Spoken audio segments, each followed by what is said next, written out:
Bonjour, très cher Sangha, très cher Thai et très chers enfants. J'espère que vous allez bien. Oui, moi aussi ça va. Je suis content que nous ayons un rendez-vous ce matin. Nous allons partager un petit peu en introduction à cet enseignement. On va prendre un petit moment ensemble les enfants. Et ce matin, j'aimerais vous parler de la cloche.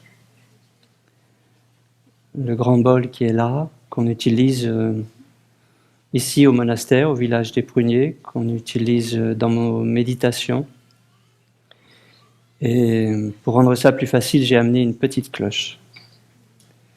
Parce que si vous décidez, avant de rentrer à la maison, d'acquérir une petite cloche pour la ramener chez vous, ce sera plus facile que de ramener une grande cloche, n'est-ce pas? Il n'y aura peut-être pas de place dans le coffre pour la grande cloche. La façon que nous avons de pratiquer ici au village des Pruniers avec la cloche, et je suis sûr que vous avez déjà un petit peu appris dans vos programmes, nous pratiquons avec la respiration.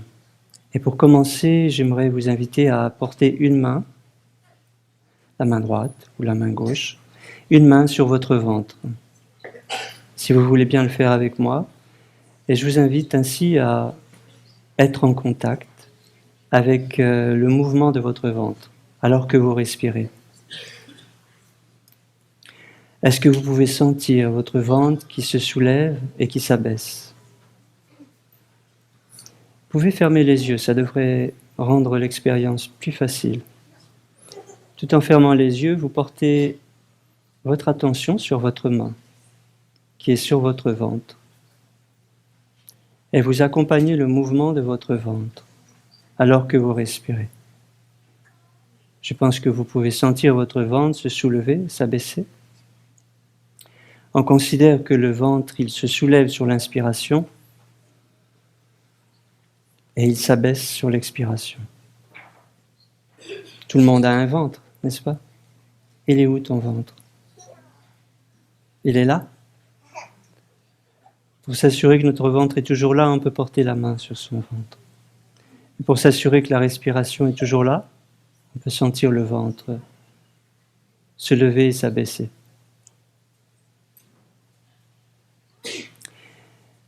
Au village des Pruniers, nous utilisons la cloche pour nous aider à revenir au moment présent, pour nous arrêter. Parce qu'il est bien de courir, il est bien de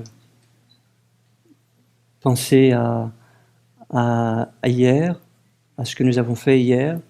Il est bien de penser à ce que nous allons faire demain. Et puis il est bien aussi d'être là dans le moment présent et d'être un peu plus calme pour mieux voir les amis qui sont autour de nous, mieux voir papa et maman, pour être calme aussi avec nos amis un instant, pour être calme avec papa et maman. Et c'est un entraînement que nous faisons ici au village des Pruniers. Nous apprenons. Ici, c'est aussi une école. Mais c'est en même temps les vacances et en même temps l'école. C'est un peu la même chose, les deux en un même endroit. Donc amener sa main sur sa respiration pour sentir son ventre se lever et se baisser est une façon de se préparer au son de la cloche. Lorsque vous êtes celle ou celui qui allait offrir un son de cloche à vos amis autour de vous, peut-être pendant le programme des enfants, peut-être à l'école un jour, peut-être à la maison, avec vos frères et sœurs, avec papa et maman. Avant d'offrir un son de la cloche, vous allez vouloir vous préparer. Et vous allez amener votre main sur votre ventre, comme nous apprenons à le faire ce matin. Vous allez peut-être même fermer les yeux pour rendre ça plus facile. Et vous allez sentir votre ventre se lever et s'abaisser. Lorsque votre ventre s'est levé et s'est abaissé une fois, vous avez une respiration. Votre ventre se lève et s'abaisse une seconde fois, ça vous fait une deuxième respiration. Votre ventre se lève et s'abaisse une troisième fois, ça vous fait une troisième respiration. Parce qu'à l'inspiration, le ventre se lève, à l'expiration, il s'abaisse. Une inspiration plus une expiration, ça fait une respiration entière. Et avant d'offrir un son de la cloche, je peux avoir envie de me préparer. Et je vais revenir ainsi à 3 respirations entières. Donc ça fait 3 inspirations et 3 expirations, n'est-ce pas? Mon ventre se lève 3 fois et il s'abaisse 3 fois. Et je le sais parce que j'ai ma main sur mon ventre et que j'accompagne le mouvement de ma respiration. Et alors, ayant pris le temps de revenir à la maison, ma maison c'est mon corps, ma maison c'est mon esprit. En ayant pris le temps de revenir à la maison, j'ai ramené mon esprit dans mon corps. Parce que mon esprit est un voyageur. Il aime voyager à ce qu'il a fait hier ou à ce qu'il va faire demain. Je ramène l'esprit à la maison en ramenant l'esprit dans mon corps. Et ma main posée sur mon ventre est une façon de revenir à la maison. C'est une façon de ramener le voyageur ici et maintenant. Vous n'avez pas besoin de forcer votre respiration. Elle n'a pas besoin d'être courte ou d'être longue. Elle a juste besoin d'être votre respiration. Mais vous entrez en contact avec cette respiration. Et lorsque vous faites cela, vous entrez en contact avec vous-même. Tu entres en contact avec celle et celui que tu es. Et ça, c'est chouette. C'est super. Je rentre à la maison et je suis là et je me sens calme à ce moment-là, au moins pour un instant. Et c'est mon cadeau à maman et à papa, à mes amis qui sont présents avec moi. C'est mon offrande, c'est mon cadeau. Des fois, nous apportons des petits cadeaux emballés dans du papier avec un joli nœud papillon. Nous voulons faire plaisir à quelqu'un. Mais sa propre présence, c'est aussi un cadeau. Surtout lorsqu'il s'agit d'une présence calme, tranquille, gentille et qui écoute, qui est là pour l'autre. Alors je me prépare ainsi et je vais vouloir offrir un son de cloche à toute la maison, à la classe peut-être, à l'école, ou dans la yourte pour le programme des enfants. Je veux offrir un son de cloche pour le plaisir d'offrir un son de cloche, parce que ça va bien, parce que je suis calme, et je veux le faire savoir aux personnes autour de moi, à papa, à maman, à mes amis, et je veux les inviter à ce calme aussi. Et je veux les inviter à ce que l'on respire ensemble. Alors, je m'approche de la cloche, là où elle est posée, peut-être sur une petite étagère à la maison, imaginons. Je peux joindre mes mains si je suis à l'aise avec ce geste. Parce que la cloche, c'est un peu comme une personne aussi.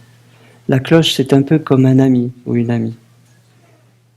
Et je m'incline devant la cloche, avec respect, et je lui demande la permission de l'emprunter.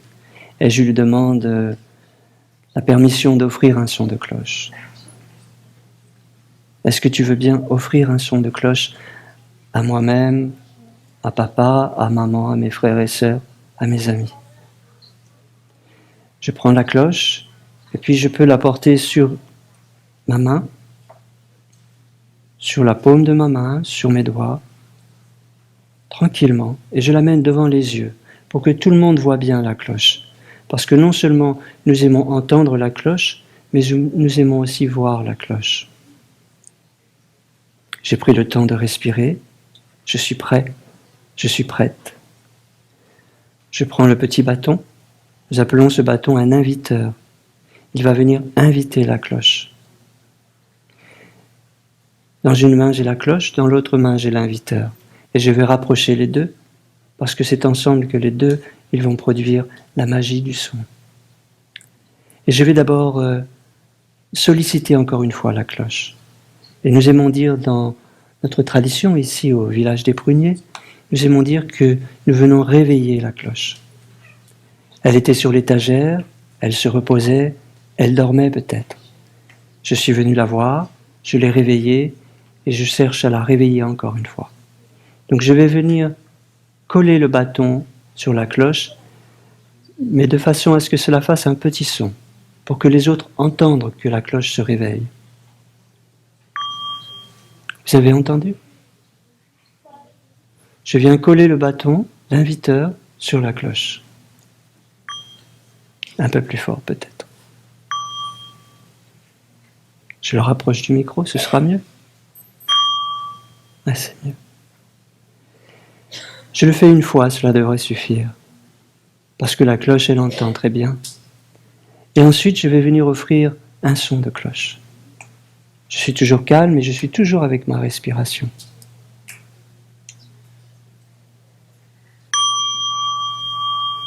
Et là, je peux fermer les yeux ou les garder ouverts. Je peux tout à fait ramener ma main sur mon ventre. Et je respire avec le son de cette cloche.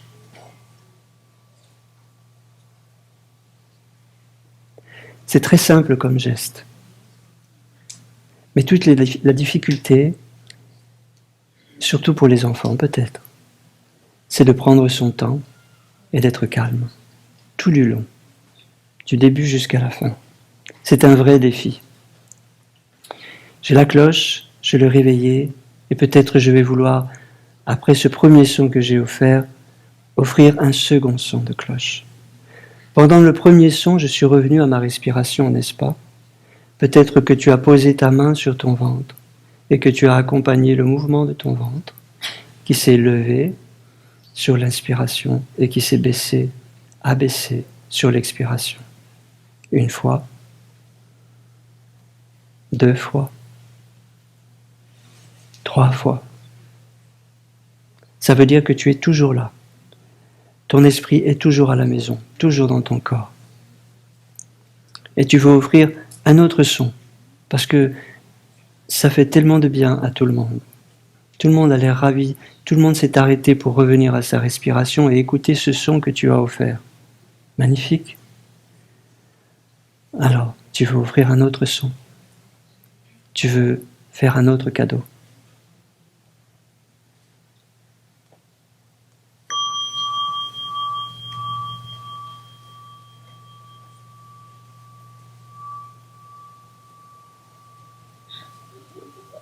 Tu respires avec ton ventre, avec ta main sur ton ventre peut-être. Et puisque tout continue de se passer bien, peut-être tu veux offrir un troisième son. Tu te prépares à nouveau, tu as respiré 3 fois avec ce deuxième son, et tu es prêt, et tout le monde est prêt pour un troisième son.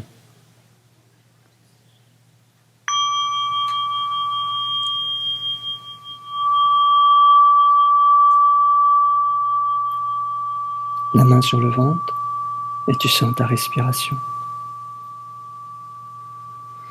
Une fois, 2 fois, 3 fois. Super.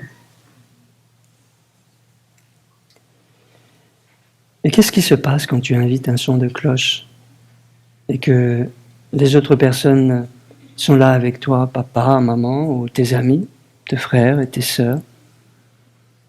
Qu'est-ce qui se passe? S'ils ont eu la chance, comme toi, d'être présents ici au village des Pruniers à cette retraite d'été, cette semaine, ils sauront qu'au son de la cloche, nous apprenons à nous arrêter. Et quand tu t'es préparé avec ta respiration, que tu es allé vers la cloche et que tu as demandé la permission de pouvoir offrir quelques sons, et que tu as commencé à réveiller la cloche et à offrir des sons, tout le monde s'est arrêté pour revenir à sa respiration, en principe. Et tous ceux qui ont participé à cette semaine de retraite d'été avec toi, ils savent que l'on s'arrête avec le son de la cloche pour revenir à sa respiration. Donc ils vont faire cela à la maison aussi. Et ça va créer une atmosphère très agréable dans la pièce où vous vous trouvez. Parce que tout le monde s'arrête en même temps, au même moment. Et tout le monde fait la même chose, qui est en principe, de revenir à sa respiration.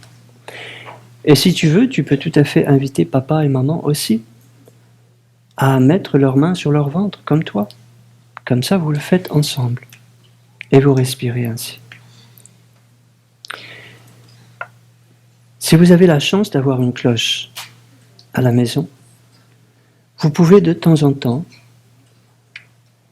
vouloir offrir un son de cloche. Parfois ce sera vous, parfois ce sera toi, et parfois ce sera papa ou maman, ou ton frère ou ta sœur.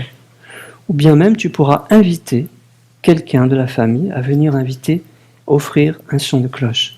Parce qu'il n'y a pas de raison que ce soit toujours toi après tout. Il faut partager, n'est-ce pas? Et quand on écoute un son de cloche, tout le monde en profite, tout le monde s'arrête et respire ensemble. Et de temps en temps, on peut avoir envie d'offrir un son de cloche quand tout va bien.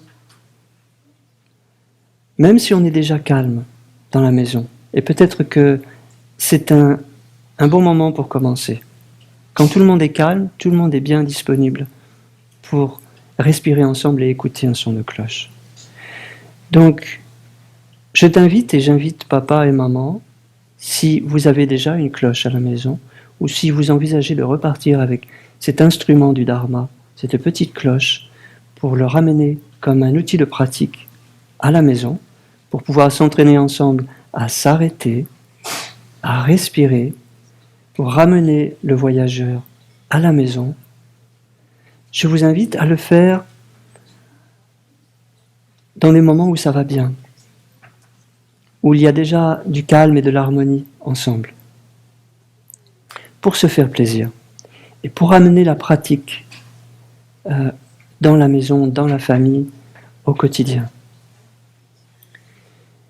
J'ai d'autres recommandations à vous faire. Donc j'ai dit tout à l'heure que c'est bien que ce ne soit pas toujours la même personne qui invite la cloche. On partage à tour de rôle. Mais une autre recommandation, c'est aussi de ne pas le faire trop souvent. De ne pas abuser des bonnes choses. Parce que si nous utilisons trop souvent cette petite cloche magique, elle risque de perdre de sa magie, de son pouvoir. Et donc, il est préférable d'utiliser cette cloche ensemble à certains moments particuliers que l'on a choisis, que l'on a décidés, et pas trop souvent, de sorte qu'elle garde son importance et toute sa valeur. Qu'est-ce que c'est pas trop souvent? Je ne sais pas, peut-être que c'est à chacun de trouver, à la maison, dans la famille. 1 fois par jour, c'est bien. Plus d'1 fois par jour, ça peut être bien au début, mais après, ça va peut-être devenir beaucoup. Ou au contraire, ça va peut-être être beaucoup au début, et après, ce sera bien, voire nécessaire. Je crois qu'1 fois par jour, c'est bien. Ça me paraît être un bon rythme. Peut-être en rentrant de l'école, lorsqu'on s'assoit ensemble autour de la table pour avoir un 4 heures.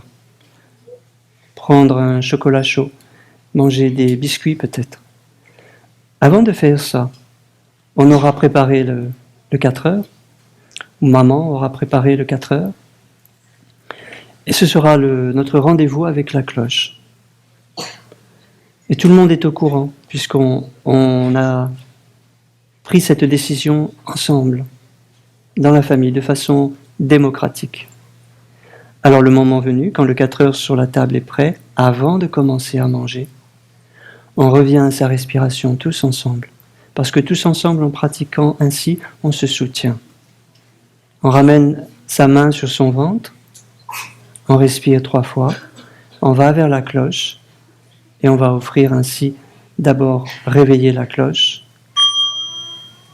et ensuite offrir 3 sons.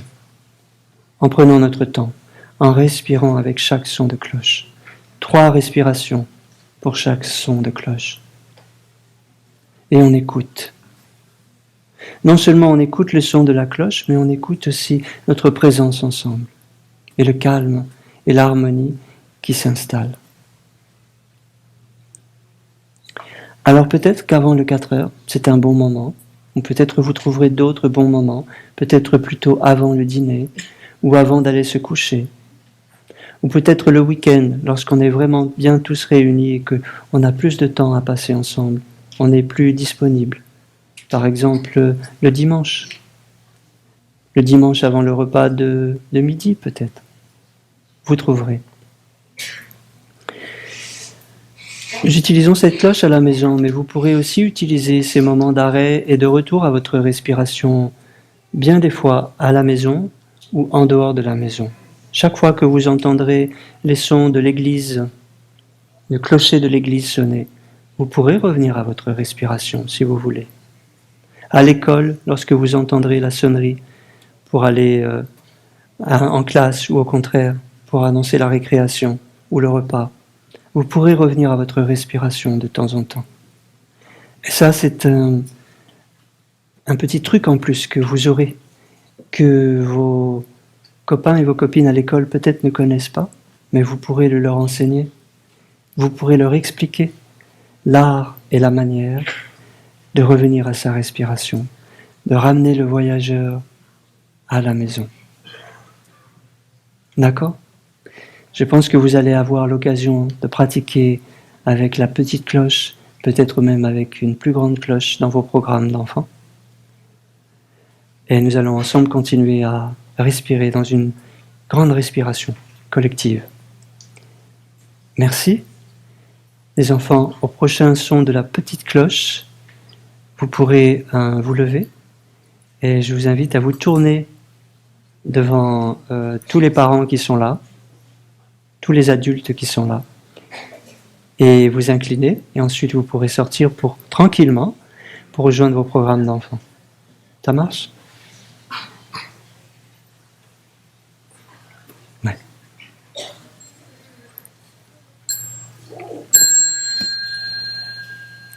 Voulez vous lever les enfants ? Vous vous tournez vers l'assemblée et vous pouvez joindre vos 2 mains ensemble devant vous pour vous incliner. Ils vous attendent.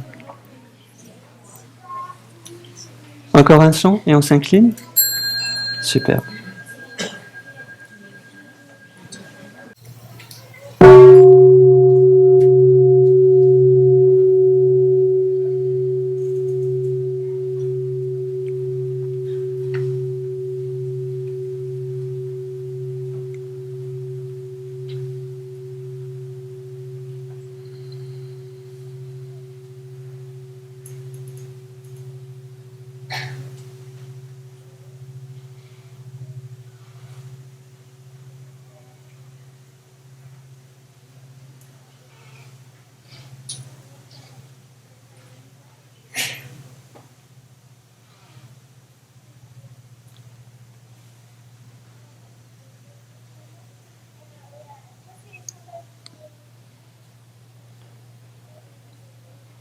Très cher Thaï, très cher Sangha, à nouveau bonjour.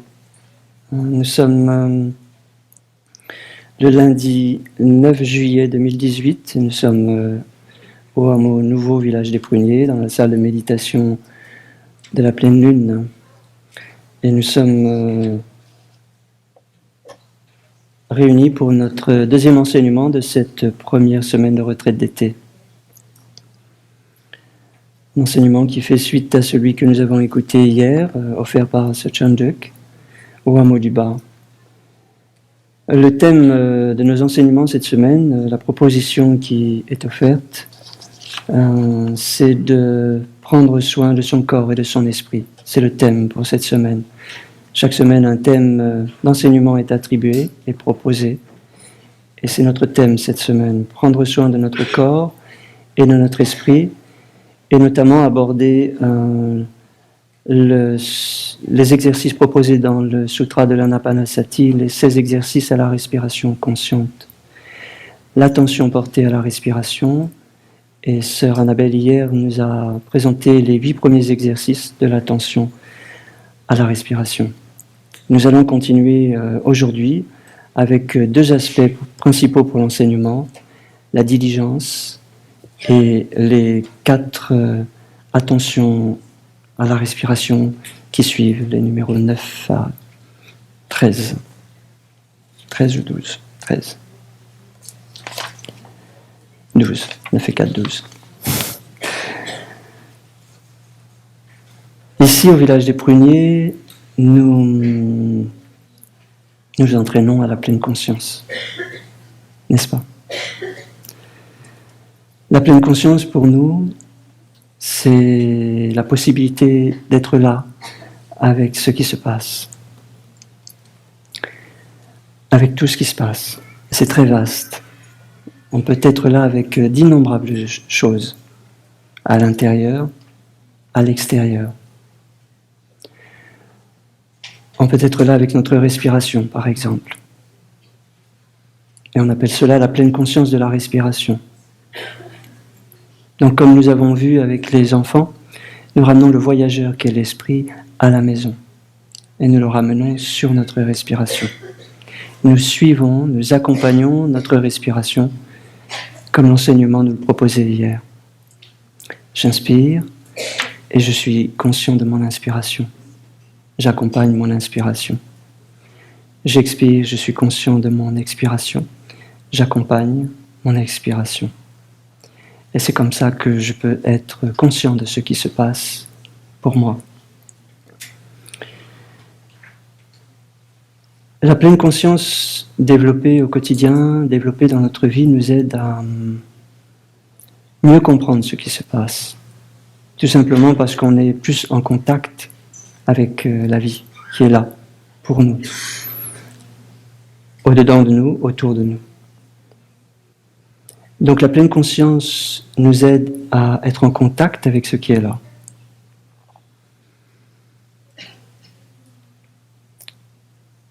Et la pleine conscience signifie amener l'attention de son esprit à un endroit particulier, sur quelque chose. Donc si je reviens à ma respiration, je ramène mon esprit, je ramène l'attention de mon esprit sur ma respiration, à cet endroit où se passe ma respiration. C'est pourquoi il est très utile, comme on a vu avec les enfants, de porter sa main sur son ventre.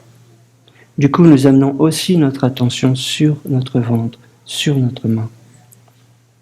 Et cela aide encore plus à entrer en contact avec cette respiration. Parce que finalement, la respiration, c'est quand même quelque chose d'assez subtil, invisible en soi, et pourtant tout le temps là, qui accompagne et soutient notre vie, à chaque instant de notre existence. Donc, avoir un appui un peu plus palpable, un peu plus concret, en posant ma main sur mon ventre, c'est quand même très utile. Et ça m'aide à entrer en contact avec l'inspiration et l'expiration. La pleine conscience est aussi une question de diligence. Et c'est ce que nous allons aborder aujourd'hui avec les 4 efforts justes. Les 4 efforts justes sont une expression de la diligence. Une attention soignée, soutenue, appliquée à ce que nous faisons, à notre respiration, à notre marche, à nos pas, à la personne que nous avons en face de nous et à la personne que je suis, que nous sommes, chacun et chacune.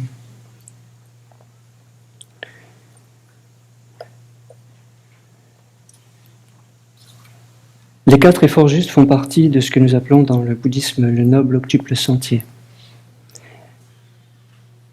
cette semaine, je crois, ou en tout cas durant cette retraite, nous allons aborder les 4 nobles vérités sur la souffrance et sur le bonheur, sur la reconnaissance des inconforts qui font partie de notre existence, la souffrance qui est là, sous une forme ou sous une autre, sous un nom ou sous un autre nom, et la cessation aussi de cette souffrance ou de cet inconfort, la reconnaissance de ce qui va bien, et de ce qui va bien notamment quand l'inconfort, la souffrance cesse, ou de ce qui va bien lorsque la souffrance et l'inconfort n'est pas là.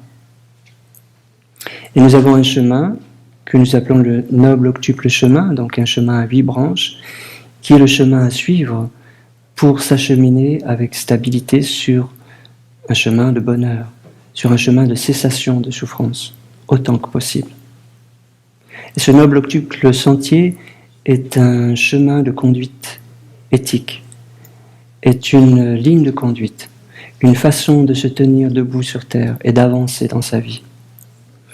Nous parlons de la vue juste, on pourrait dire la vue appropriée, on peut aussi traduire juste samyak par approprié, pensée juste, parole juste, action juste, des moyens d'existence justes, des efforts justes, une diligence juste, appropriée, une pleine conscience juste et une concentration juste. Donc les 4 efforts justes de la diligence sont le 6e aspect de ce noble octuple sentier.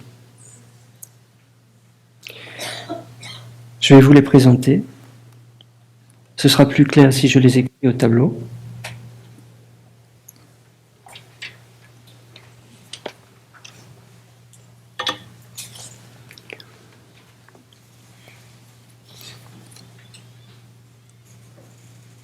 Donc je vais aussi indiquer le noble octuple sentier dont je viens de parler.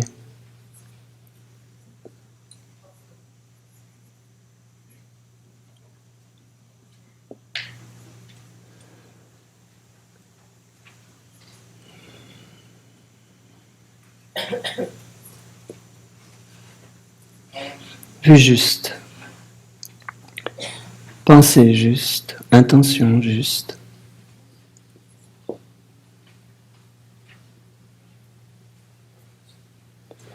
parole juste,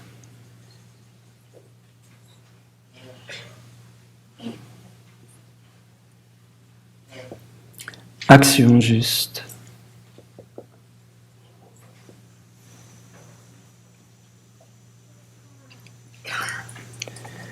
moyen d'existence juste,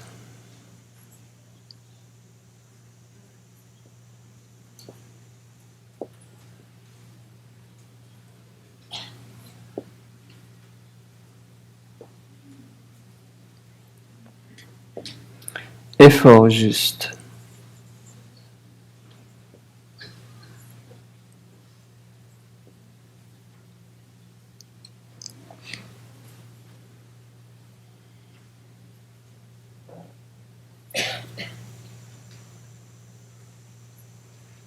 pleine conscience juste,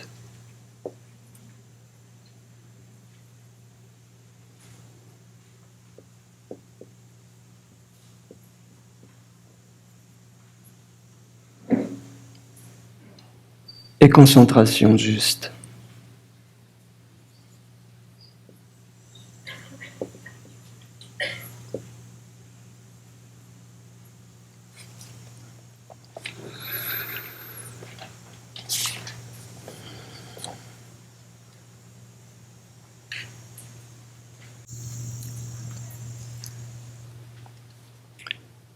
Effort juste, on va quand même le mettre au pluriel, puisqu'on va l'articuler en 4 approches.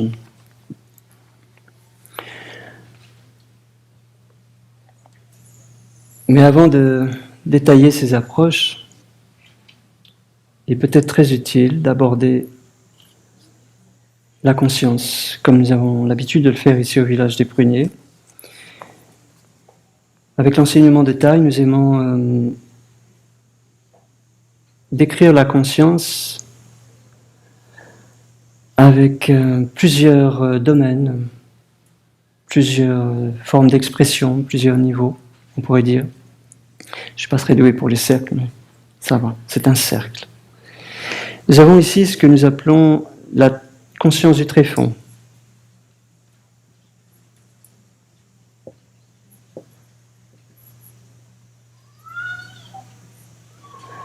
Dans cette conscience du tréfonds sont présentes des graines, des potentialités dont nous ne sommes pas forcément conscients, des forces d'action potentielles qui vont être activées et réveillées au quotidien à travers tout ce que nous rencontrons, ce que nous voyons, ce que nous entendons, ce que nous sentons, goûtons, touchons, voire ce que nous imaginons, ce que nous pensons. Lorsqu'à travers nos sens, la vue, l'ouïe, l'odorat, la saveur, le toucher, nous entrons en contact avec des objets correspondants, des stimulations correspondantes, donc une forme visuelle pour la vue, une odeur pour l'odorat, etc. Cela vient contacter certaines de ces graines qui sont là dans le tréfonds de notre conscience. Cette conscience du tréfonds est aussi un dépôt. Elle est dépositaire. Elle est dépositaire de mémoire, elle est dépositaire d'expériences passées, elle est dépositaire d'impressions. Et lorsqu'au quotidien nous avons de nouvelles impressions, elles viennent contacter ces potentialités correspondantes. Et lorsque une de ces graines est stimulée et contactée, elle vient émerger à la surface dans cet espace qu'on appelle la conscience mentale,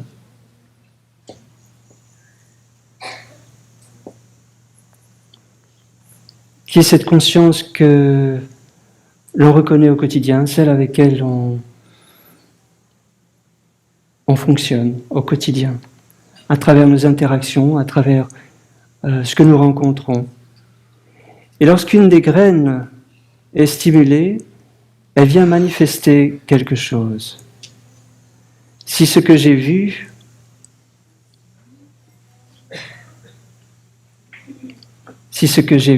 est quelque chose qui m'a mis en colère, on va dire, on va dessiner un petit nuage tout gris. Peut-être c'est de la tristesse ou c'est de la colère. J'ai vu quelque chose qui ne m'a pas plu, qui m'a fâché. Peut-être j'ai croisé quelqu'un et l'expression de son visage ou de son regard quand il ou elle m'a regardé m'a irrité ou a touché quelque chose en moi. Quelque chose a été touché dans le tréfonds de ma conscience. Et lorsque c'est touché comme ça dans le tréfonds de la conscience, je ne comprends pas toujours qu'est-ce qui est touché, ce qui se passe. Mais ce que je sais, c'est ce qui se passe ici. Je suis irrité, j'ai de la colère. Et ça, c'est la manifestation visible de cette graine qui a été contactée par ce que j'ai rencontré, par ce que j'ai vu ou entendu, ou toute autre impression sensorielle, qui est venue contacter une expérience passée peut-être, qui a été emmagasinée, qui a été enregistrée dans ma conscience du tréfonds. Et alors quelque chose apparaît, une fleur apparaît, une jolie fleur ou une fleur triste ou une fleur en colère, selon ce qui est contacté. Et il est difficile d'éviter ça, peut-être même impossible, puisque tant que nous avons un corps, une conscience et des organes sensoriels, nous pouvons difficilement ne pas être en contact avec des objets sensoriels correspondants, bien sûr. Heureusement d'ailleurs, c'est la vie. Donc nous rencontrons le monde et ce que nous offre le monde. Nous rencontrons la réalité et ce que nous offre la réalité. Nous voyons, nous entendons, nous sentons, nous goûtons, nous touchons. Et on ne peut pas faire sans que ce que nous rencontrons à travers ces impressions sensorielles ne provoque une réaction en nous. Très difficile d'éviter que cela provoque une réaction en nous, puisque nous avons un appareil biologique, un appareil vivant qui est conçu aussi de cette manière. Heureusement, puisque c'est ce qui nous permet de comprendre le monde dans lequel nous vivons et de relationner ensemble. Donc, je vois des choses, j'entends des choses, je sens, je goûte des choses. Et cela crée une réaction en moi. Et la réaction que cela crée en moi, je n'ai pas toujours si facilement la maîtrise de cette réaction. Je n'ai pas toujours le luxe de choisir quelle réaction ça va susciter ou je vais offrir. Dans bien des cas, la plupart du temps, ces réactions ont lieu à mon insu, parce que cela va très vite. Et bien souvent, si je ne prête pas attention, cela se passe plus vite que je ne m'en aperçois. Ces réactions ont lieu tout le temps, parce que la conscience, elle est tout le temps présente. La conscience du tréfonds ne dort pas. Le corps, la nuit, se repose, la conscience du tréfonds, la nuit, ne se repose pas. Elle est continuelle, elle vit 24 heures sur 24, parce qu'elle est un grand potentiel d'énergie. Elle a beaucoup d'énergie à offrir. Donc elle veille ainsi. Si bien que même la nuit, lorsque nous faisons des rêves, nous produisons des expressions qui sont libérées de cette conscience du tréfonds. Parce que nous sommes au repos, nous relâchons nos défenses, nous n'avons plus le contrôle de nos agissements, les choses peuvent remonter d'une manière plus libre, d'une certaine manière, plus spontanée, plus automatique. Donc tout ce que nous rencontrons au quotidien, chaque jour, nous faisons tellement d'expériences sensorielles. Des centaines, des milliers d'expériences sensorielles chaque jour. La plupart, nous ne nous en rendons pas compte, parce qu'elles sont subtiles, insignifiantes, tellement éphémères, et que nous manquons un peu de pleine conscience aussi, peut-être parfois. Donc justement, notre approche va consister à amener de la pleine conscience, amener de l'attention et de la diligence dans ces différentes rencontres que nous faisons sous des formes innombrables, mais à travers ces 5 sens. Ces 5 sens correspondent à 5 consciences. Nous disons que nous avons la conscience visuelle, la conscience auditive, la conscience olfactive, gustative, tactile. Nous avons ces 5 consciences sensorielles. Et puis nous avons la conscience mentale, capable de pensée, de calcul, de comparaison, de réflexion, de souvenir, d'imagination. 6e conscience, la conscience mentale. Et puis nous avons cette 8e conscience, la conscience du tréfonds. Alors, 5 consciences, une 6e et une 8e, et il en manque une.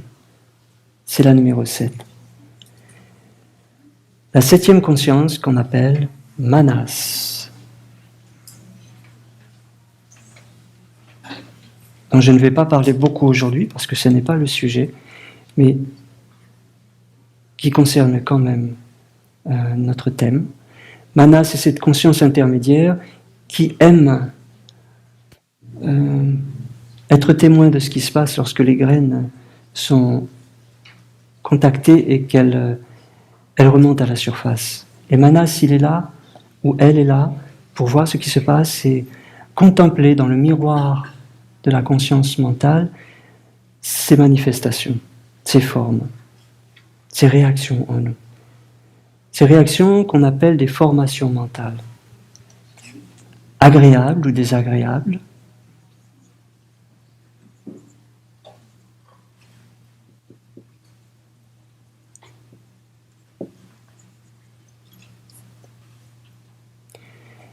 et Manas contemple dans le miroir de la conscience mentale ces formations mentales et s'identifie à ces formations mentales. Manas est une fonction de notre conscience qui aime s'identifier à ce qui apparaît dans le miroir de la conscience, dans ce qui émerge à la surface de notre conscience ordinaire, notre conscience quotidienne. Et Manas, c'est cette tendance en nous à s'identifier et à s'approprier tout ce qui apparaît. La colère apparaît, Manas dit « je suis la colère, c'est ma colère ». La joie apparaît, Manas dit « je suis la joie, c'est ma joie ». Et alors, Manas semble très intelligent puisque il ou elle s'arrange pour faire en sorte que nous devenons, en tant que personne, celle et celui qui, disons, Je suis cette colère, c'est moi, elle m'appartient. Je suis cette joie, c'est moi, elle m'appartient. Et c'est notre façon de fonctionner au quotidien, il me semble. Tout ce que nous rencontrons, pour une bonne part, nous appartient. Et en fait, il y a ce qui nous appartient et ce qui ne nous appartient pas. Ce qui nous plaît va nous appartenir, peut-être que ce qui ne nous plaît pas, on n'en veut pas. Et on le passe au voisin. Manas, 7e conscience. Alors ce qui nous intéresse plus particulièrement aujourd'hui, c'est le 6e aspect du noble octuple sentier, les efforts justes. L'effort juste qui s'articule en quatre aspects.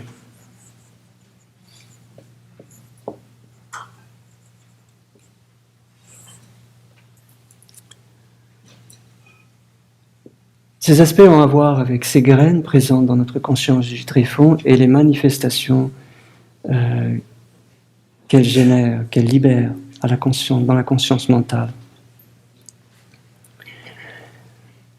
Le premier effort auquel on est invité par le Bouddha à mettre en pratique est celui de reconnaître la présence de formations mentales négatives.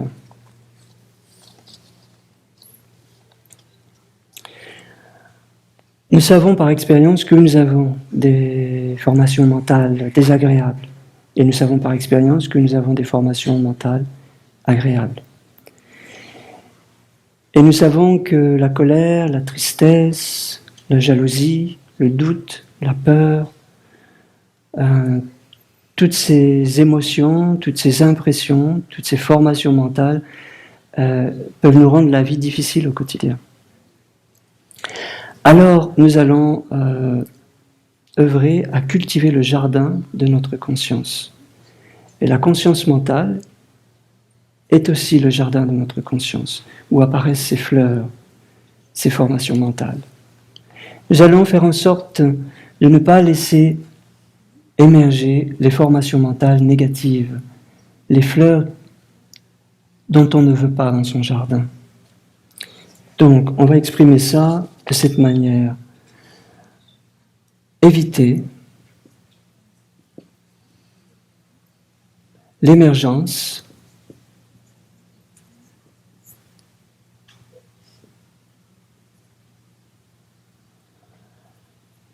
de formations mentales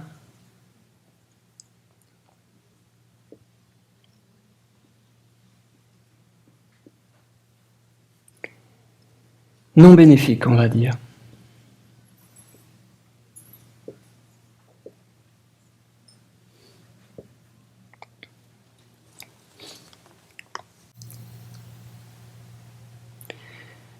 Éviter l'émergence de formations mentales négatives demande de prêter attention, d'amener de la pleine conscience dans ce que nous rencontrons, dans ce que nous faisons et dans les pensées que nous entretenons au quotidien.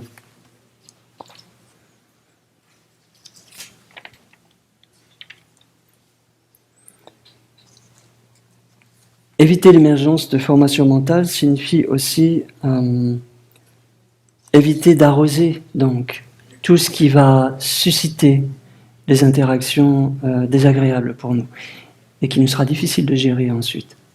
Ça demande de prêter attention, d'amener de la pleine conscience à ces différents endroits de notre rapport avec le réel, dans ces différentes consciences sensorielles. Amener de la pleine conscience dans là où se posent mes yeux, là où se pose mon regard. Amener de la pleine conscience dans ce que je choisis d'écouter. Amener de la pleine conscience dans ce que je choisis de sentir, de goûter, de toucher. Amener de l'attention au quotidien dans ces différentes expressions de mon rapport à la réalité. Donc la pleine conscience signifie commencer à prêter davantage attention à là où je pose mon regard, ne serait-ce que ça. Et on se rend compte pour chacun que c'est un très long chemin parce que nous avons aussi ces habitudes d'énergie en nous ces automatismes d'aller chercher toujours la même chose ou les mêmes choses. Donc notre regard va avoir tendance, par habitude, à venir se porter dans les mêmes endroits, à aller chercher la même source de nourriture, les mêmes stimulations, parce que c'est une habitude, c'est mon mode de vie, c'est mon mode de fonctionnement. Même chose pour ce que je choisis d'écouter. Et alors, on a besoin d'un minimum de réflexion et de discernement, et on se pose la question, mais est-ce que ça me fait du bien, en fait? Est-ce que ça me nourrit? Est-ce que ça prend soin de mon jardin? Est-ce que ça profite au jardin de ma conscience? Et je dois observer et je dois étudier. Et ce que j'observe, ce sont les réactions. Quelles réactions ça suscite en moi lorsque systématiquement je vais aller chercher cette nourriture par le regard ou par l'écoute? Et j'observe, et c'est comme cela que j'apprends à me connaître et à discerner petit à petit ce qui me fait du bien de ce qui ne me fait pas du bien. Et pouvoir discerner cela, c'est une chose. Une autre chose consistera à lâcher ce qui ne me fait pas bien, du bien, à laisser aller certaines habitudes pour aller rechercher des nourritures beaucoup plus saines, beaucoup plus vitalisantes, saines et bonnes pour moi. Donc, le premier effort juste consiste à éviter l'émergence de formations mentales non bénéfiques. Nous allons chercher à amener de l'attention, de la pleine conscience. Le deuxième effort juste consiste à reconnaître les formations mentales non bénéfiques qui sont déjà apparues dans le jardin de ma conscience et de les inviter aussi vite que possible à retourner à leur état de graine. On va exprimer ça ainsi. Une fois manifesté, nous allons chercher, alors, de façon plus classique, on exprime ça en termes de vaincre, mais c'est un peu guerrier peut-être, vaincre. On va dire que vaincre consiste à inviter les formations mentales non bénéfiques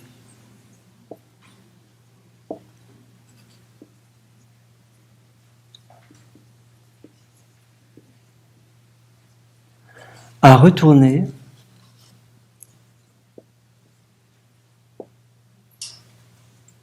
à leur état de graine.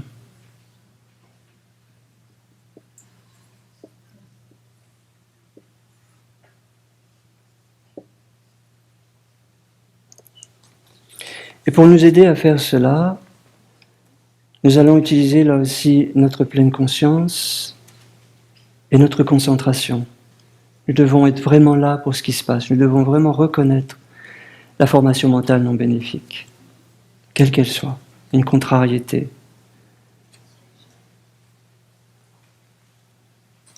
Une colère, un regret peut-être qui nous coûte, une tristesse. Nous devons vraiment prendre conscience de ce qui est là dans le jardin de notre conscience, de ce qui s'est manifesté à la conscience mentale. Nous avons notre respiration qui génère la pleine conscience de l'esprit, qui nous aide à développer cette pleine conscience de l'esprit, cette attention, pour pouvoir reconnaître ce qui est là vraiment.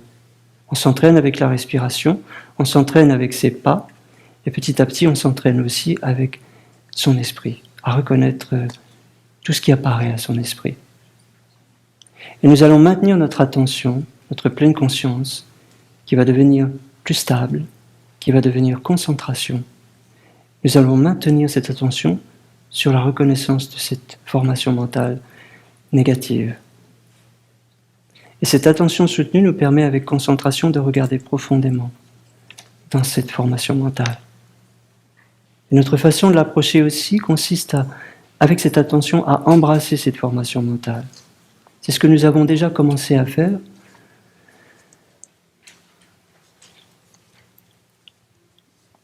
Dès qu'une formation mentale est apparue, nous l'embrassons avec notre attention. Nous maintenons notre regard dessus.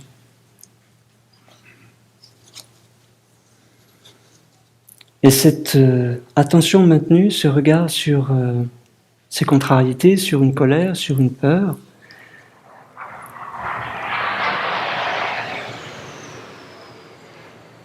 déjà nous permet effectivement d'embrasser la formation mentale et de lui permettre de revenir à son état de graine, de redescendre dans la conscience du tréfonds. Mais cela nous permet aussi de regarder profondément pour essayer de comprendre cette colère, ou cette peur, par exemple, ou cette jalousie. Et c'est seulement si je me donne les moyens de passer un peu de temps avec cette formation mentale, de la regarder, de ne pas la perdre de vue, que je peux avoir une chance de comprendre sa nature, pourquoi elle est là, qu'est-ce qu'elle fait là, d'où est-ce qu'elle vient, d'où est-ce qu'elle a émergé. Bien sûr de ma conscience du tréfonds, mais de quelles conditions? Qu'est-ce qui a amené ça? J'ai besoin de comprendre pour m'aider à libérer ces formations mentales qui peut-être ont tendance à revenir dans ma vie, plus souvent que je ne le souhaite.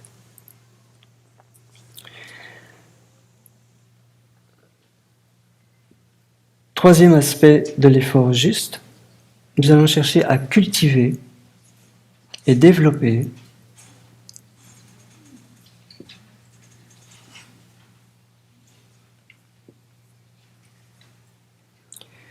les formations mentales positives.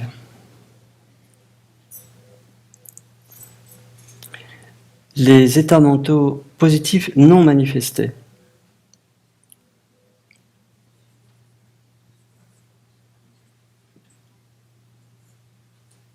Positifs, bénéfiques.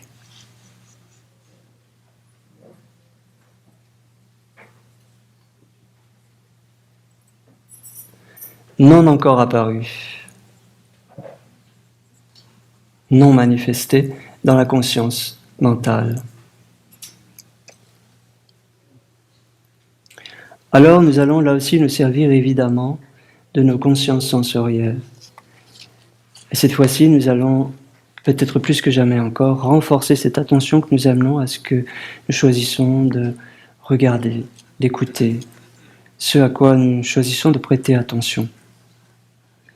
Nous allons aller chercher une nourriture qui nous fait du bien. La nature est très aidante pour ça.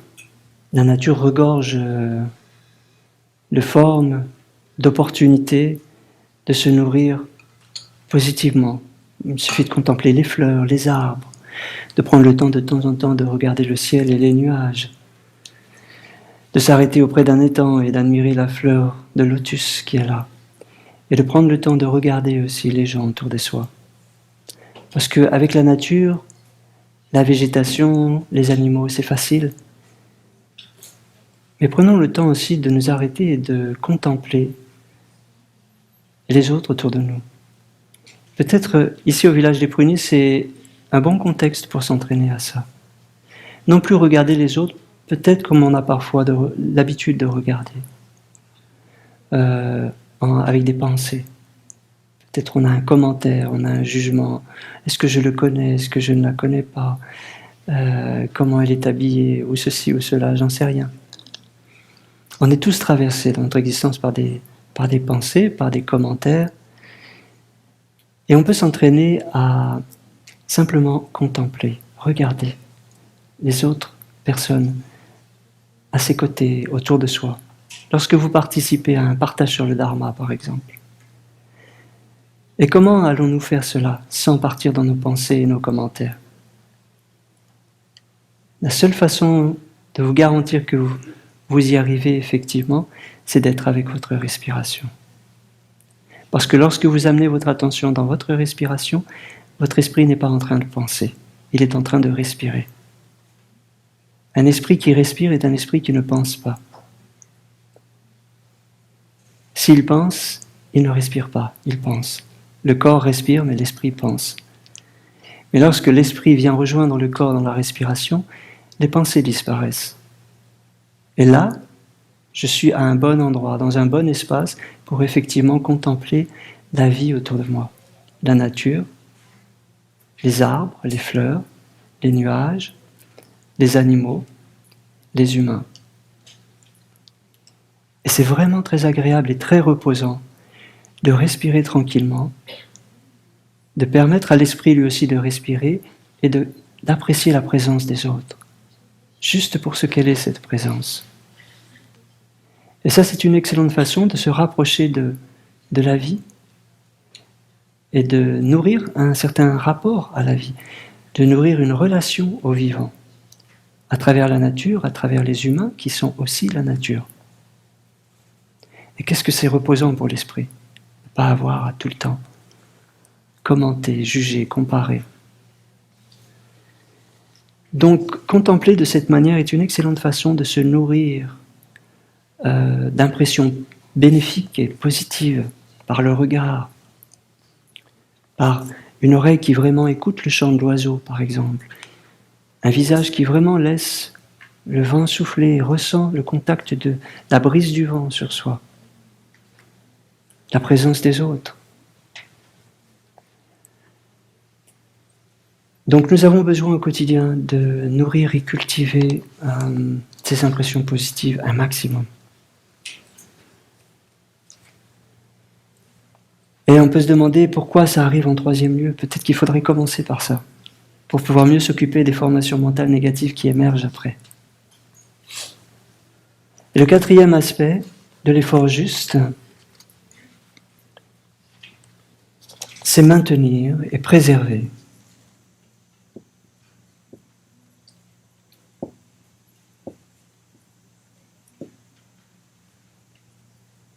les formations mentales bénéfiques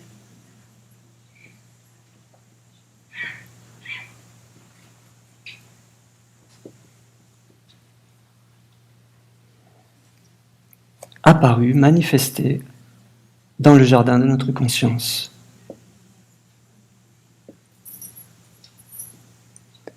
Au niveau de la conscience mentale. Nous avons prêté attention à ces endroits où nous allions poser notre regard, poser notre écoute, et nous nous nourrissons de ce que l'environnement peut offrir de positif, de bénéfique. C'est une nourriture, véritablement. Dans l'enseignement bouddhiste, nous considérons que les impressions sensorielles sont une des 4 formes de nourriture. La première étant bien sûr la nourriture que nous ingérons au repas pour nourrir notre corps. Et la seconde, ce sont les impressions sensorielles. Puis nous avons la volition, puis la conscience. Donc les impressions sensorielles sont une nourriture. Et elles sont une nourriture autant pour le corps que pour l'esprit. Parce que lorsque je choisis de prêter attention un moment sur cette fleur qui est là, je fais du bien à mes yeux. Je repose mes organes que sont les yeux. Cet organe qui apprécie la fraîcheur, la couleur, la beauté. Je nourris en fait mon organe sensoriel de la vue. Et je nourris mon esprit parce qu'ils sont intimement liés, ils ne sont pas séparés. Donc le bien, comme notre sœur nous le disait hier, le bien finalement que je fais à mon corps, je l'apporte à mon esprit. Quand je m'occupe de mon corps, c'est une façon aussi de m'occuper de mon esprit. Lorsque je m'occupe de mon esprit, c'est aussi une façon de m'occuper de mon corps. Quand je regarde le ciel, ça me fait du bien aux yeux. C'est rafraîchissant.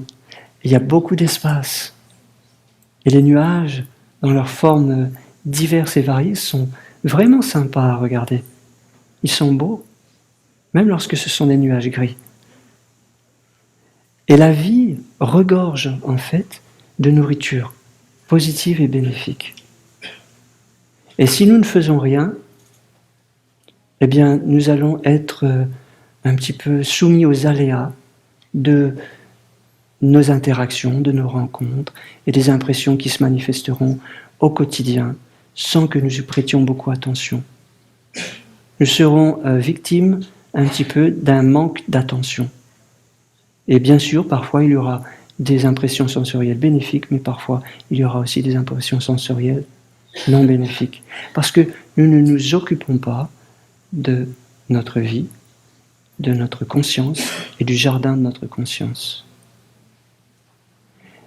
Donc, l'enseignement appelle à une responsabilité de notre part, en tant que personne, en tant qu'être humain, être vivant, en tant que parent, enfants, frères, sœurs, nous avons cette responsabilité de conduire notre vie avec conscience, avec pleine conscience, et de choisir là où nous allons aller alimenter nos rencontres sensorielles. Alors nous apprenons, et nous faisons des erreurs aussi. Ce n'est pas si simple et si facile que cela, bien sûr, parce que nous avons tout ce bagage en nous, qui nous est transmis aussi, toutes ces habitudes que nous avons mis en place, ces plis, ces tendances que nous avons développées, et qui sont inscrites en nous et qui nous rattrapent.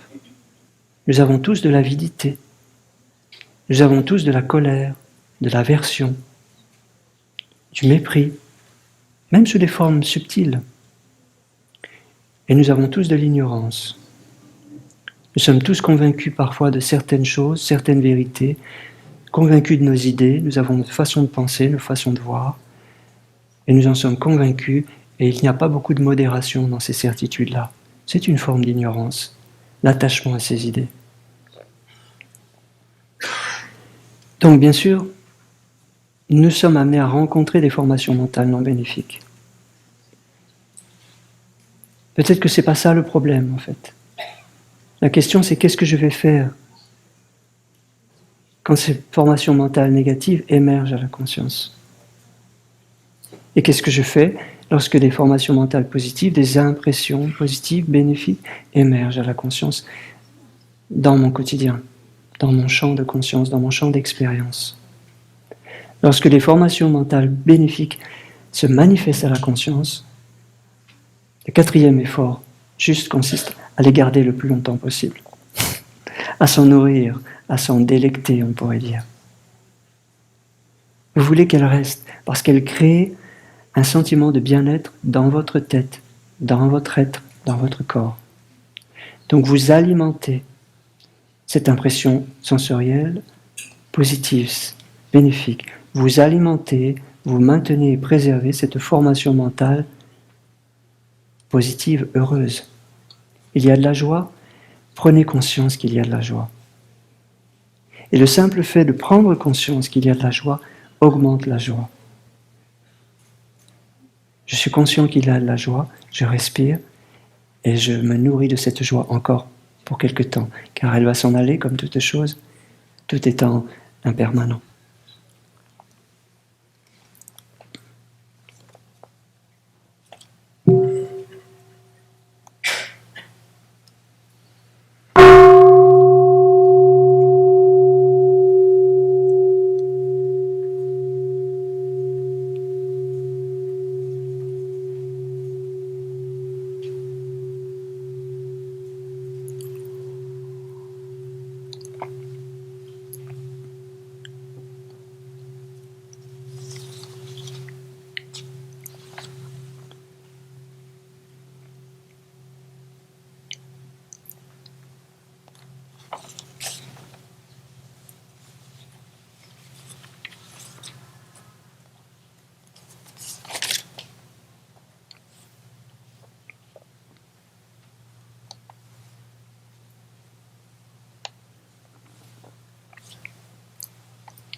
Et si c'est une oreille qui écoute, etc.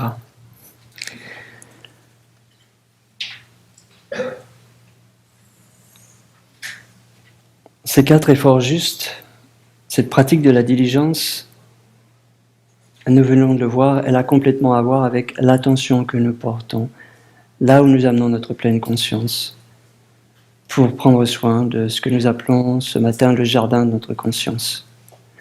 Et cela a à voir avec l'attention appropriée ou l'attention inappropriée.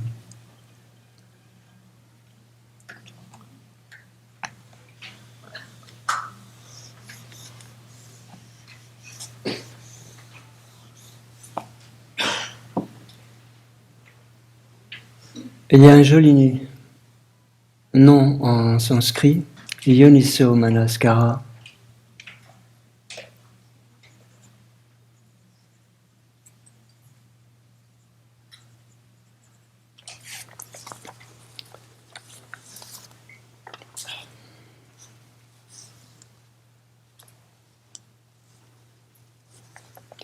Ou Ayoniso Manaskara. J'ai cherché l'écriture exacte, il y a un trait quelque part, peut-être ici, je ne sais pas. L'attention appropriée ou l'attention inappropriée.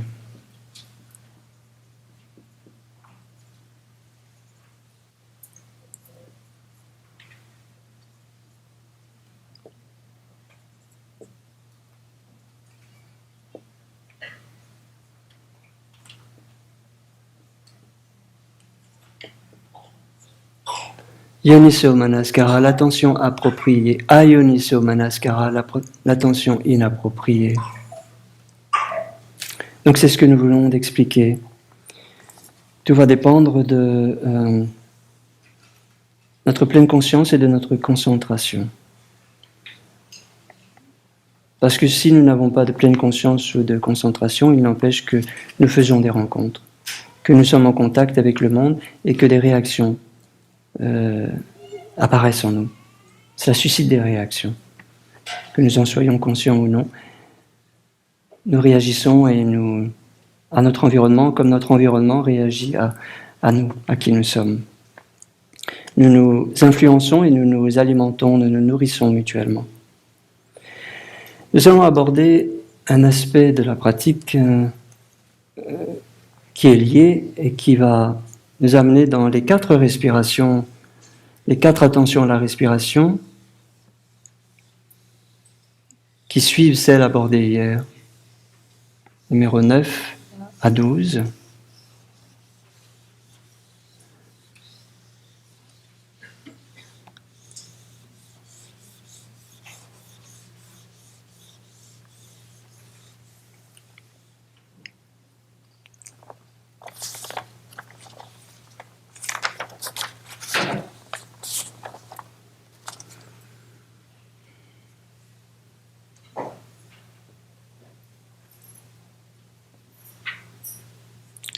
J'inspire et je suis conscient de mon mental.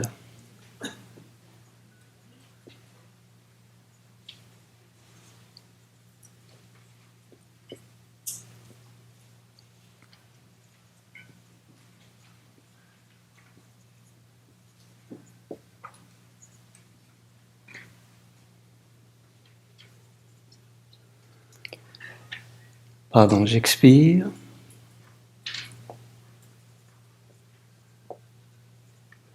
Et je suis conscient de mon mental.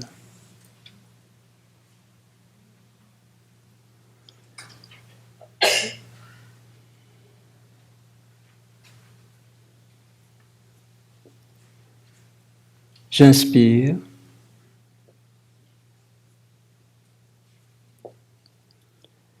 Et je rends mon mental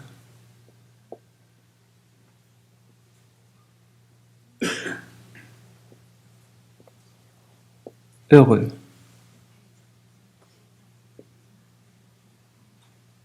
J'expire.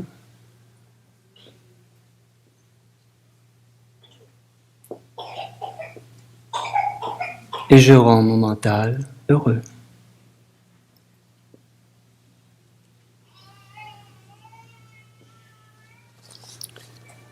J'inspire.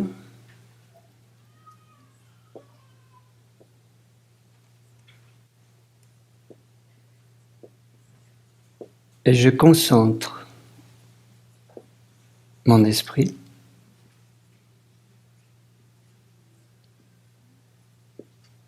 Mon mental. J'expire et je concentre mon mental.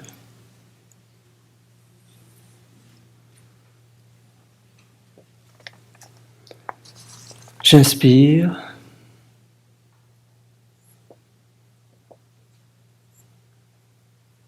Et je libère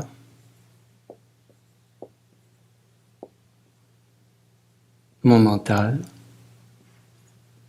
de ces formations mentales, justement. J'expire et je libère mon mental.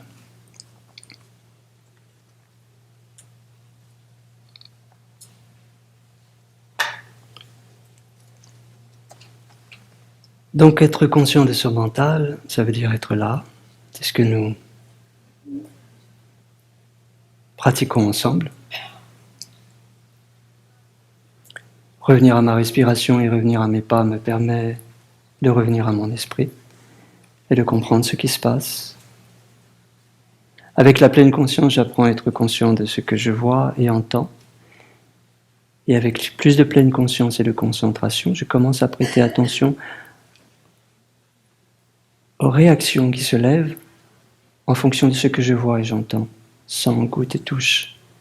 Donc prendre conscience de l'autre personne en face de vous est une chose, mais nous apprenons aussi à prendre conscience de la réaction mentale, parfois très subtile, qui se lève par rapport à ce que je rencontre.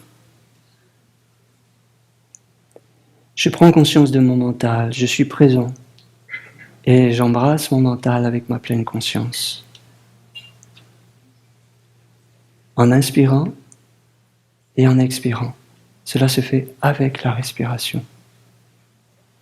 Comme on a vu tout à l'heure que pour pouvoir contempler la vie autour de soi à partir d'un espace silencieux, d'un esprit silencieux, nous le faisons avec notre respiration. Lorsque l'esprit respire, il ne pense pas. Il est silencieux. Il est présent. J'inspire et je rends mon mental heureux. Par mental, nous pouvons entendre formation mentale. Les formations mentales apparaissent à mon esprit.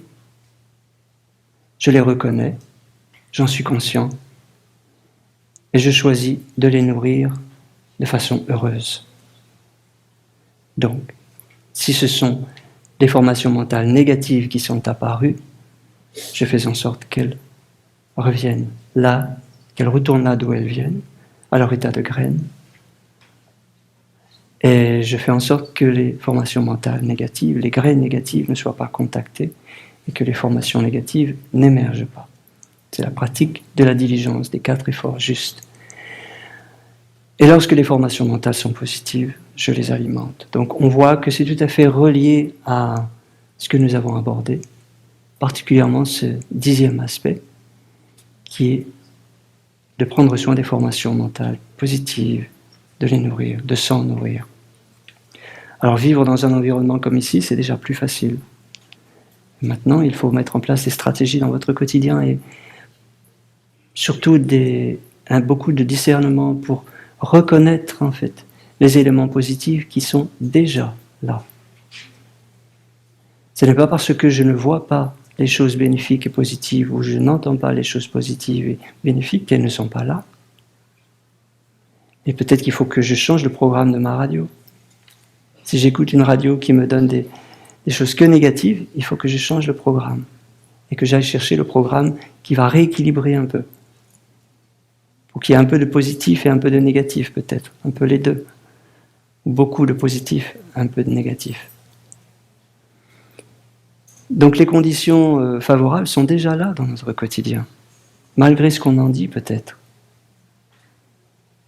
Et c'est à moi, en tant que pratiquant, d'aller chercher ça, cette source de nourriture bénéfique. On dit la société, le monde, la vie en ville, mais vous êtes toujours sur Terre, il y a toujours le ciel bleu. Et il y a toujours des humains que vous pouvez vous donner les moyens de contempler. Et vous avez toujours ce corps, ces émotions, cette conscience auxquelles vous pouvez revenir pour nourrir une certaine relation à la vie en vous, à la vie autour de vous. Donc oui, c'est un peu plus facile au village des Pruniers, mais ça n'est pas impossible ailleurs, évidemment, heureusement. Et en faisant cela, vous créez un environnement plus agréable. Parce qu'en allant réveiller en quelque sorte des sources de nourriture positive et bénéfiques qui sont déjà là dans votre environnement, c'est comme ces graines qui sont contactées dans notre conscience du tréfonds et qui émergent. Vous faites émerger des conditions positives qui sont déjà là. Et parce qu'elles ne sont ni vues ni reconnues, elles sont en état de sommeil peut-être. Et elles n'ont pas toute leur force, toute leur vigueur qu'elles pourraient avoir et qu'elles vont commencer à avoir si vous y prêtez attention. Et cela va venir profiter aux autres autour de vous aussi. Allez chercher des fleurs dans votre jardin, mettez-les dans un vase d'eau, un vase avec de l'eau, mettez-les sur la table, faites de l'espace autour de ce vase pour mettre en valeur ces fleurs. Cela va profiter à tout le monde. Et ce qui est vrai avec des fleurs, les fleurs dans son jardin, est vrai avec tout le reste. Donc à nous de faire usage de discernement, de relationner et d'utiliser notre environnement intelligemment pour reconnaître ce qui est beau et bon, pour s'en nourrir et en faire profiter les autres. J'inspire et je concentre mon esprit. J'expire et je concentre mon esprit. J'inspire et je me concentre sur ma formation mentale. On l'a vu tout à l'heure. Je maintiens mon attention sur ce qui est là, présent en moi, et qui demande que je m'y intéresse. Je vais embrasser la formation mentale difficile, négative. Je m'en occupe, je prends soin d'elle, simplement en étant là avec ma respiration. Simplement en lui disant « je te reconnais ». Je reconnais ce qui est là. Je peux nommer ce qui est là. Colère, tristesse, doute, peur, joie, détente, paix, amitié, sourire. Je reconnais ce qui est là et je m'en occupe ainsi.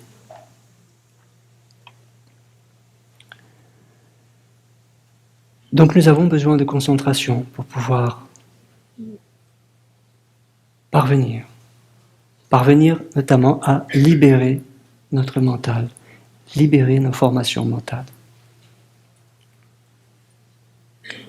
Les formations mentales négatives, si elles demandent notre présence et notre attention, qu'on s'en occupe pour en prendre soin, c'est aussi pour qu'elles puissent continuer leur voyage et retourner notamment d'où elles viennent, qu'elles ne restent pas trop longtemps à la surface de notre vie au quotidien. Donc je libère ces formations mentales. Oui, je te vois, je t'ai vu, je t'ai reconnu, je peux même te nommer. Et je peux même, en regardant attentivement, voir d'où tu viens. Et j'arrive à comprendre, tiens, qu'est-ce qui t'a amené ici? Pas toujours, mais plus on fait ce travail, entre guillemets, de regarder avec attention, plus on gagne en compréhension sur le pourquoi du comment, d'où viennent toutes ces émotions et ces formations mentales. Et je libère cette formation mentale pour revenir à un état de tranquillité. Et j'alimente et nourris les formations mentales qui me font du bien. Parce que je veux aller bien pour offrir aussi ce bien-être autour de moi. La détente, le calme, la capacité à me recentrer, à me concentrer. Et une excellente façon de libérer le mental aussi, c'est d'opérer la suspension des pensées. Avec la pleine conscience, vous vous rendez compte à un moment donné que vous êtes en train de penser, que vous êtes dans vos pensées, que vous êtes en train de commenter, de juger, de critiquer peut-être. Et vous vous en voulez peut-être. Eh bien, cet exercice de la pleine conscience nous permet de nous rendre compte de plus en plus de choses. D'abord, vous vous rendez compte que vous êtes en train de penser. Ensuite, vous vous rendez compte que vos pensées sont des commentaires, des critiques. Ensuite, vous vous rendez compte que vous vous en voulez de ces critiques et de ces commentaires. Et toutes ces choses dont vous vous rendez compte, c'est un petit peu comme des différentes pelures ou différentes couches que vous identifiez, et en les identifiant, le moment venu, sans trop tarder, libérez tout cela.